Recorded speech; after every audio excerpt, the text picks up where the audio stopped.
Bonjour à tous et bienvenue dans ce premier épisode de Numis Actu, le podcast d'Empire des Monnaies, consacré aux découvertes, aux publications et aux informations qui font avancer notre connaissance des monnaies anciennes. Pour cet épisode pilote, nous allons parler d'un trésor romain composé de seulement 5 monnaies, d'une tombe grecque qui appartiendrait peut-être à un lutteur, d'une monnaie de Carausius découverte sous le tracé d'une future voie ferrée et d'un nouveau catalogue consacré à une importante collection de monnaies grecques et romaines. Nous terminerons également par une vérification nécessaire concernant un prétendu nouveau trésor de Darik Perse qui, en réalité, n'est pas nouveau du tout. Commençons en Allemagne, dans la ville de Halle, avec une découverte qui montre parfaitement qu'en numismatique, l'importance scientifique d'un trésor ne dépend pas nécessairement du nombre de monnaies qu'il contient. Le dépôt n'est en effet constitué que de 5 deniers de la République romaine. Ces monnaies ont été découvertes en 2025 par Dirk Brongart, un prospecteur bénévole officiellement mandaté par les services archéologiques. La découverte n'a cependant été rendue publique que le 22 juillet 2026 par l'Office régional du patrimoine et de l'archéologie de Sachsen-Anhalt. Les 5 monnaies étaient regroupées dans un espace très restreint. Les archéologues pensent donc qu'elles se trouvaient probablement peut-être dans une petite bourse aujourd'hui disparue. Leur dispersion limitée pourrait avoir été provoquée plus tard par les labours, l'érosion ou l'activité d'animaux. La monnaie la plus ancienne a été frappée en 148 avant Jésus-Christ, les 4 autres datant d'une période beaucoup plus resserrée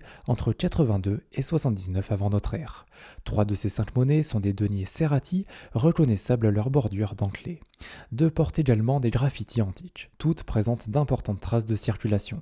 Elles n'ont donc vraisemblablement pas quitté Rome immédiatement après leur frappe, mais ont circulé pendant plusieurs décennies avant d'atteindre le centre de l'Allemagne actuelle. Pourquoi 5 deniers seulement sont-ils si importants ? Parce qu'il s'agit du premier petit dépôt de deniers républicains découvert dans un contexte suffisamment fiable en Sachsen-Anhalt. Jusqu'à présent, seuls 19 deniers républicains étaient connus dans l'ensemble de cette région, presque toujours sous la forme de découvertes isolées. L'absence de monnaie impériale dans ce petit ensemble pourrait indiquer qu'il est arrivé dans la région autour du changement d'ère ou peu de temps après. Ce n'est cependant qu'une hypothèse, les deniers républicains sont restés en circulation pendant une grande partie du 1er siècle après Jésus-Christ. Ces monnaies ne doivent probablement pas être considérées comme de la monnaie circulant au sens romain.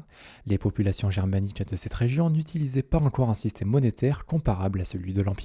Les deniers pouvaient plutôt être conservés comme des objets d'argent possédant une valeur matérielle, sociale ou symbolique. Ils ont pu parvenir à Halle par le commerce à longue distance, par des cadeaux diplomatiques, des paiements romains, des échanges entre communautés germaniques ou à la suite d'opérations militaires. La conclusion importante est donc la suivante. Ce dépôt ne démontre pas l'existence d'une économie monétaire romaine en Germanie centrale. Il apporte en revanche un nouvel indice sur l'étendue des contacts entre Rome et les populations situées au-delà de ses frontières. Partons maintenant pour Aspendos en Pamphylie, dans le sud de la Turquie.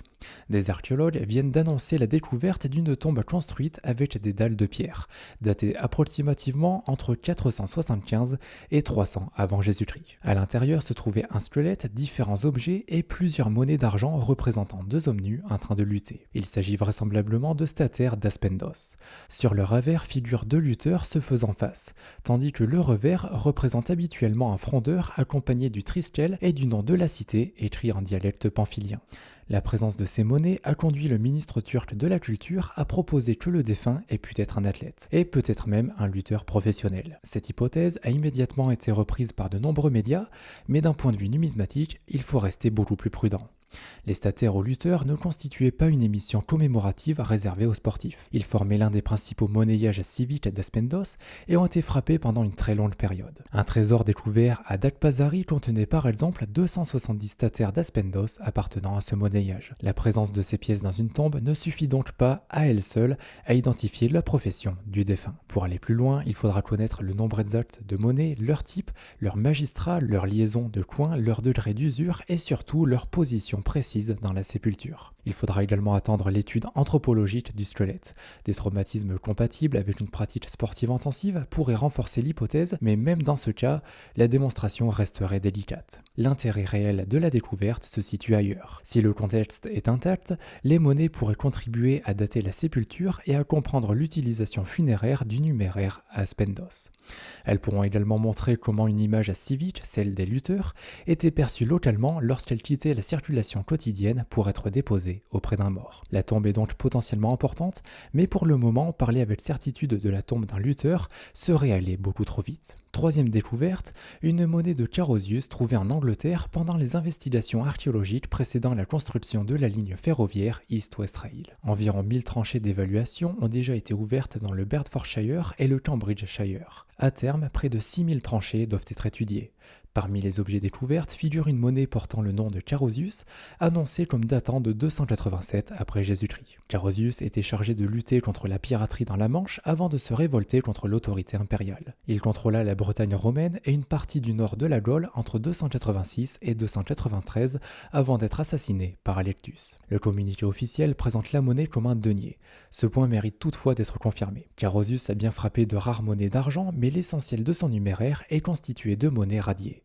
Or, aucune photographie numismatique détaillée, aucun poids, aucun diamètre, aucune légende complète et aucune référence typologique n'ont encore été publiées avec le communiqué. Il est donc impossible à ce stade de vérifier précisément la dénomination, l'atelier ou le type. La découverte demeure intéressante parce que la monnaie provient d'une opération archéologique documentée et qu'elle peut contribuer à dater une phase d'occupation du site. Une seconde monnaie romaine attribuée provisoirement à Antonin le Pieux ou à Marc Aurèle a également été retrouvée, ainsi qu'une céramique de la fin de l'âge du fer. Mais là encore, il ne faut pas transformer une découverte intéressante en révolution historique. Une monnaie de Carausius découverte en Bretagne n'est pas exceptionnelle par sa seule présence. Sa véritable importance dépendra de sa stratigraphie, de son identification précise et de son association avec les structures environnantes. Il faudra donc attendre le rapport archéologique complet. Passons maintenant aux publications avec la sortie d'un nouveau catalogue édité par l'American Numismatic Society de James M. Collier Collection of Greek and Roman Coins, a Selection.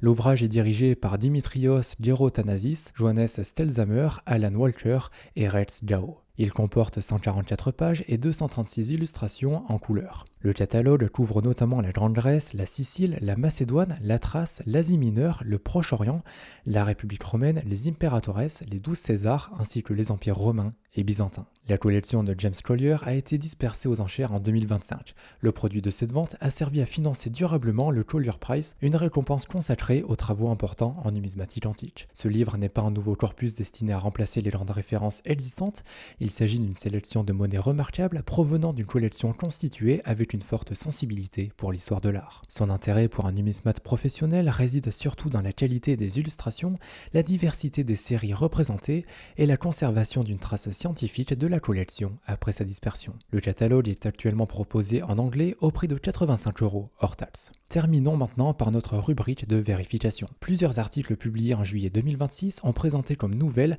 la découverte dans la cité antique de Nocion en Turquie d'un trésor de 50 darics perses en or. Le trésor existe bien, mais sa présentation comme une nouvelle découverte de 2026 est trompeuse. Les informations publiées par l'Université du Michigan indiquent que les monnaies ont été découvertes en juillet 2023. La découverte a ensuite été officiellement annoncée en août 2024 après autorisation du ministère turc de la Culture. Le dépôt se trouvait dans un petit récipient placé dans une construction antérieure à une maison hellénistique. Les darics représentent l'archer royal perse et ont probablement été frappés à Sardes. Leur contexte archéologique est particulièrement important, car il pourrait aider à affiner la chronologie stylistique des darics archéménides et éventuellement à rapprocher l'enfouissement des opérations militaires qui touchèrent Nocion au 5e et 4e siècle avant Jésus-Christ. En revanche, le communiqué scientifique initial ne donne pas le chiffre de 50 monnaies repris par certains articles récents.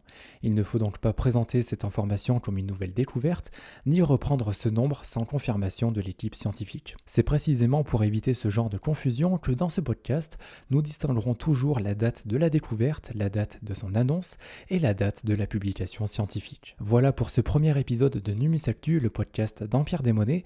Cette semaine, le principal enseignement vient peut-être du minuscule dépôt de Halle.